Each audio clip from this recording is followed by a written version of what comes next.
Ya, saya ke termohon, saya lihat termohon yang satu bilang tidak dikuasai, yang satu bilang tidak ada, yang satu bilang tidak dikuasai atau tidak ada atau tidak mau diberikan.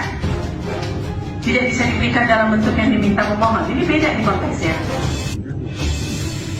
Izin pimpinan, yang dapat diberikan oleh PPID KPU adalah data yang sudah, sebagaimana disampaikan teman saya, data yang sudah disahkan oleh pimpinan, berarti dalam bentuk PDF. Ya, pertanyaan saya, data yang diminta itu sebenarnya ada dalam penguasaan termohon atau tidak?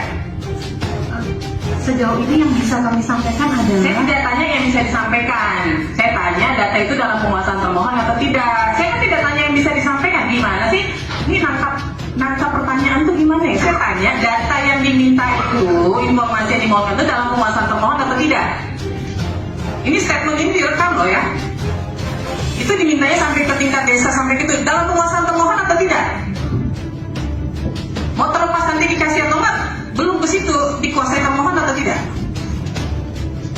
Izin, dalam keadaan yang ditanyakan pimpinan, data memang dikuasai oleh KPU. Ya udah, sampai di situ. Berarti dalam penguasaan KPU. Itu aja. Tadi soalnya ada bilang tidak dikuasai. Saya tanda tanya besar kalau itu tidak dalam penguasaan KPU. Karena itu terkait pemilu. Nggak mungkin kalau KPU nggak punya, siapa yang punya di negara ini? Penyelenggara pemilu hanya 3. KPU, Bawaslu, DKPP. Yang menguasai itu adalah KPU. Itu pertanyaan saya, titik sampai di situ. Nah, pertanyaan saya yang berikutnya, bisa diberikan atau tidak? Bisa diberikan dalam arti sesuai yang diminta pemohon ya, formatnya. Bisa tidak? Baik, kami akan menjawab sesuai yang biasa terjadi di KPU. Tidak, saya tidak bertanya yang sesuai di KPU. Pertanyaan saya tadi, yang diminta sesuai format pemohon, bisa atau tidak, itu saja. Kalau tidak, itu sudah bilang tidak. Itu harus dimintakan kebijakan dari penguasa informasi di Pusdatin. Mohon izin. Hanya itu yang dapat kami sampaikan. Saya perintahkan ya, ini saya nggak mau tahu. Saya perintahkan persidangan berikutnya yang datang harus orang yang tahu dan bisa mengambil keputusan.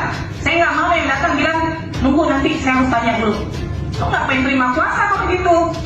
Ya, ingat ya, persidangan berikutnya yang datang harus yang paham dan bisa mengambil keputusan. Kalau enggak, bubar, biar ketua KPU yang sudah datang. Kalau semuanya harus nunggu ketua KPU. Karena tadi kan kita break untuk minta kepala Pusdatin aja belum bisa ngambil keputusan. Ya, jadi udah, berarti nggak bisa. Baik, fasilitasi aja.